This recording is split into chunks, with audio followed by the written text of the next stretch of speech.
प्रणाम जी, सबके लिए मेरा प्यार भरा प्रणाम। आजकल दूसरा एक बात चल रही है कि यूट्यूब में ये बात चल रही है कि कल की अवतार प्रकट होने वाले हैं या प्रकट हो गए हैं, यहाँ आएंगे वहाँ आएंगे, ये सब बता रहे हैं। और विष्णु भगवान को कल के अवतार के रूप में माना गया है।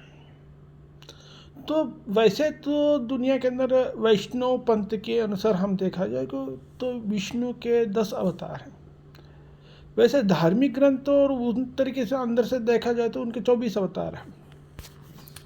अभी बात है कि मैं इस चीज़ों में विवाद में नहीं उतरना चाहता। बाकी क्या कि जो वेद में जो है ना, कल की अवतार का कोई जिक्र नहीं, ये पुराण के कथाओं के अंदर है, पुराण के अंदर है। पुराण क्या है? पुराण वेद और उपनिषद का एक कहानी के रूप में सारांश है। इतना मेरे समझ में आया, क्योंकि जितना पढ़ते हैं सब यही चीज़ में समझते हैं।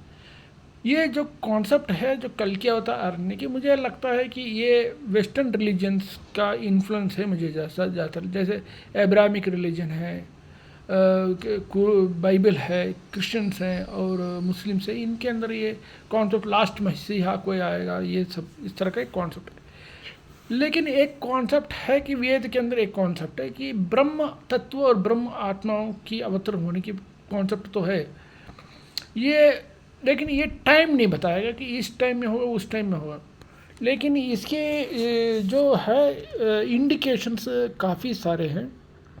अथर्ववेद में है, यजुर्वेद में है, ये सब है।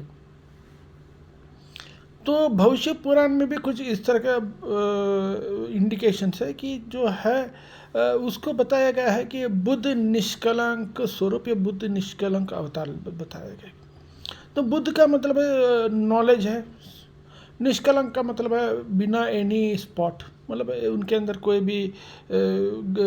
भी हम कमी नहीं ढूंढ सकते। तो ये कह सकते हैं एक आत्म तत्व, या ये कह सकते हैं एक प्रेम तत्व की बात आती है। यही बात कुरान के अंदर भी आती है कि वो नूर का तत्व लेकर आएगा, बताया गया। वैसे ही बाइबल के अंदर भी बताया है कि वो एक वाइट हॉर्समैन आएगा। वो वाइट हॉर्समैन जो है वो एक किताब लेकर आएगा, वो एक ज्ञान देगा, प्रेम का ज्ञान देगा, ऐसा लिखा है। ये सभी धर्म ग्रंथों के अंदर एक किस्म के एक ही तरह का जो है भविष्यवाणी हमें देखने के लिए मिलती है। तो हिंदुओं में जो है अभी जो चल रहा है, जो विष्णु भगवान आने वाले हैं, ये वो है मेरा पर्सनल लाइफ से मैं बता सकता हूँ कि ऐसा कोई शख्स नहीं आने वाला है। ये मुझे लगता है कि सब गुमराह हो रहे हैं, ऐसा नहीं। वो हाँ, ये हो सकता है कि कोई ऐसा प्राणनाथ जी जैसे कोई है जिनको हम पूर्ण ब्रह्म सच्चिदानंद स्वरूप के रूप में कि एक दूसरा स्वरूप मानते हैं। उन्होंने जाके एक बुद्ध आत्मबुद्ध मतलब आत्माओं के बारे में ज्ञान दिया है। इसके पर मैं सहमत हो सकता हूँ, क्योंकि परमात्मा कभी ऐसा नहीं आता है कि किसी से लड़ाई झगड़ा करेगा, किसी का देश को बर्बाद करेगा, किसी छोटे लोगों को गरीब में डालेगा, किसी को भूखा मारेगा, किसी को कैद करेगा। मुझे नहीं लगता कि जो भी गुनाहें जो युद्ध में होती है वो सब कोई भी कल की अवतार के रूप में या इमाम मेहंदी के रूप में आके कोई करने वाला नहीं। परमात्मा का ये काम है भी नहीं कि दुनिया को इस तरह से सुधारना। परमात्मा प्रेम का स्वरूप होता है। ये जो बात है हमको प्राणनाथ जी ने सिखाया है कि वेद से और उपनिषद से और पुराणों से यही सिखाया है। तो इसलिए हमें इस चीज़ पे विश्वास नहीं करना चाहिए। और ये आजकल यूट्यूब में इसके बारे में बहुत सारे बातें निकल पड़ी है कि वो आएगा, ऐसा करेगा, वैसा करेगा, वो करेगा, ये करेगा, ये सब। ऐसा कुछ नहीं होता है। हाँ, युद्ध होगा। युद्ध तो मानव का प्रवृत्ति में है। कब नहीं युद्ध था? युद्ध तो हाँ, अगर हम पुराण के अंदर पढ़ते, सतयुग में भी युद्ध चलती थी, त्रेता युग में भी थी, द्वापर युग में भी थी, कलयुग में तो कहने की जरूरत नहीं है। तो युद्ध तो मानव के जो संस्कार में है या उसके कल इसमें बोल सकते हो उसके दिमाग में हर टाइम बैठा रहता है, किसी ना किसी रूप में वो युद्ध करता रहता है।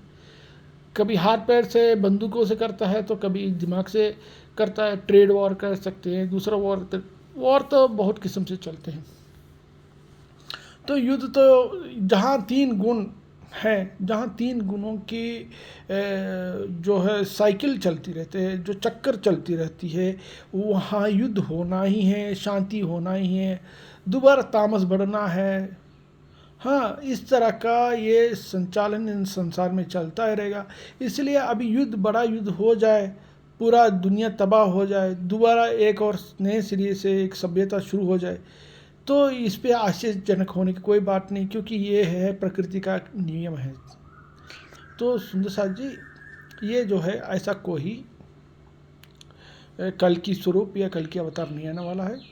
ये विजय अभिनंद बुद्ध निष्कलंक कल की स्वरूप है, जो ज्ञान रूप में आके आत्म तत्व देखे, सबकी प्रेम करके, सबको अच्छे रास्ते दिखा के लेकर जाने के लिए आ सकता है। ऐसा कोई तलवार लेके या बंदूक लेके या बड़े बड़े तोपों लेके, फाइटर जेट लेके नहीं चलने वाला है। ये सब हमें अपने देवी देवताओं की इस तरह के बातें करके हमें अपमान भी नहीं करना चाहिए, क्योंकि वो लोग इस तरह के सोच के रखने वाले नहीं हैं। देवी देवता भी इस तरह के सोच नहीं रखते हैं, किसी को वो हानि या नुकसान पहुंचाना भी नहीं चाहते।